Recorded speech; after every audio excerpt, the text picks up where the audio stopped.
Pag-usapan po natin ngayon itong mga bayarang DDS vlogger mo.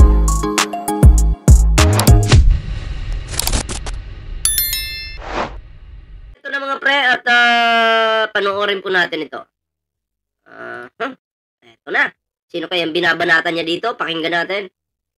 Sa harap nyo, si Secretary John Bidemonyo mula sa DILG, ano yung mensahe niyo sa kanya kung gusto niya makipag-usap ng harapan? Kung gusto mo makipag-usap, John B. Cremulya ng harapan sa taong bayan, bumaba ka dyan sa pwesto at explain mo sa taong bayan na ang amo mong bangag ay hindi bangag at hindi maniniwala ang taong bayan dyan, John B. Cremulya. Ano, ang gulo mo, ustads.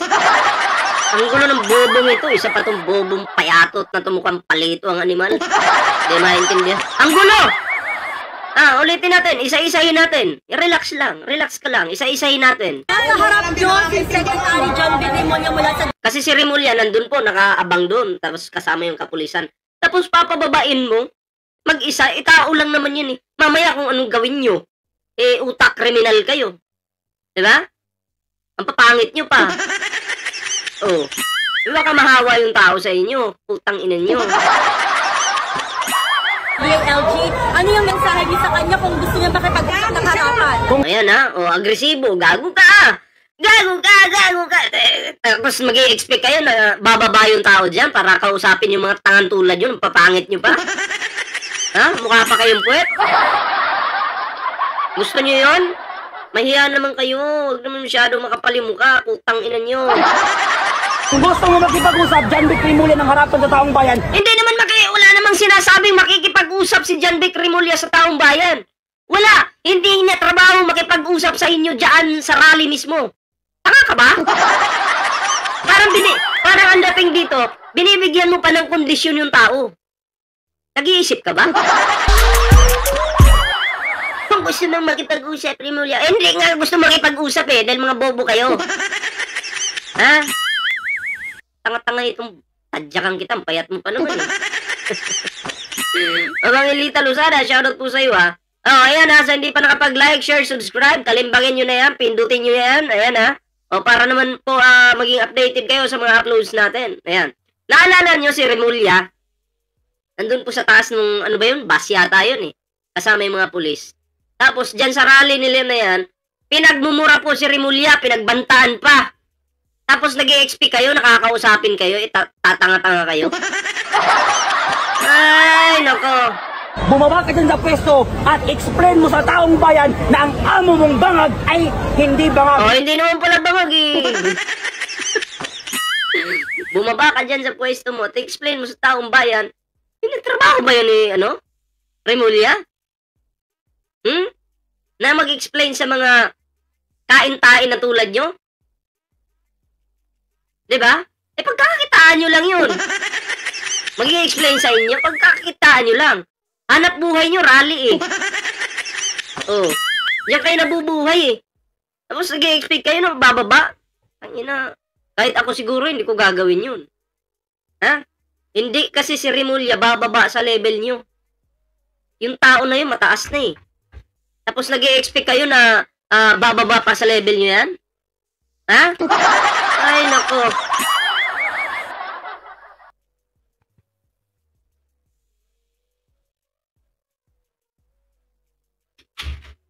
At hindi maniniwala ang taong bayan dyan, John B. Cremulya. Madidiis lang. Kung hindi siya magpapadrug test, kailangan yung magpadrug test. Hindi lang ang amo ko. Si Ruben yung ipadrag test nyo. Umingiwi Diba kayo na mismo yung nagsabi, pag ngiwi adik, pagtabihin nyo si Ruben Padilla at Remulla, kung sino yung ngingiwi sa kanila. O pinakita ko na yan kanina. Diba? Hindi pati ikaw. Pumuputi na ang buhok mo. Wala So, pumuputi na daw ang buhok ni Remulla. Diba? Tapos wala pang utak. Paano walang utak? Diba?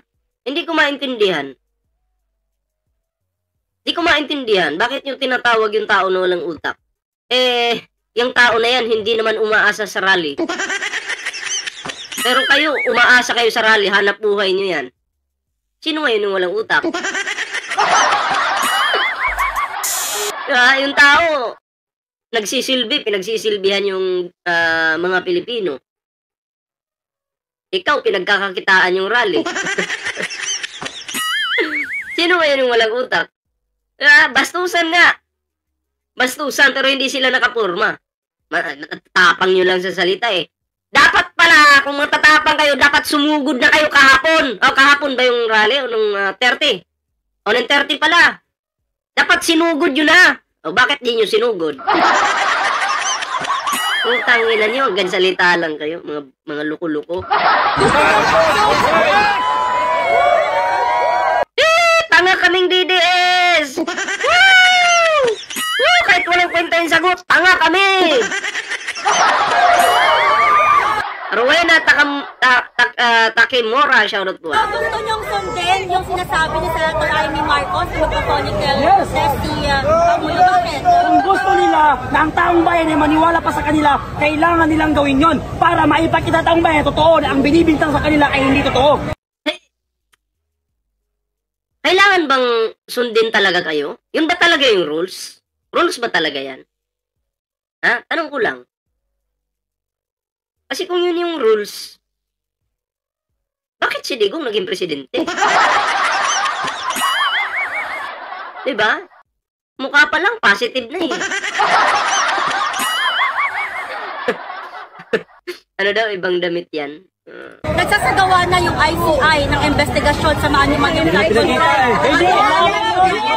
Okay, taong bayan, Sino ba yung sumigaw?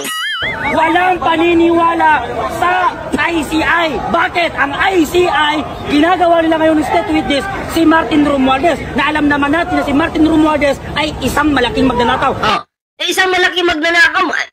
Malalaman naman yan kung talagang magnanakaw yung tao na inaakusahan nyo. Diba? Magtatago yung mga magnanakaw, guilty yan, katulad ni Saldico, pero yung tao, maharap Ngayon, anong ebidensya mo? Na yung tao na yan magnanakaw. Meron ba? Pauwiin nyo si Saldico. Manumpa muna siya dito. Diba? Bago, sa bagay, kung pabor sa inyo, papaniwalaan nyo. Ginawa nyo ang hero eh. Kahit sa, online lang, maniniwala na kayo, galing talaga ni Saldico. Diba? Pero kung talagang hindi siya guilty, bakit di makauwi ng Pilipinas?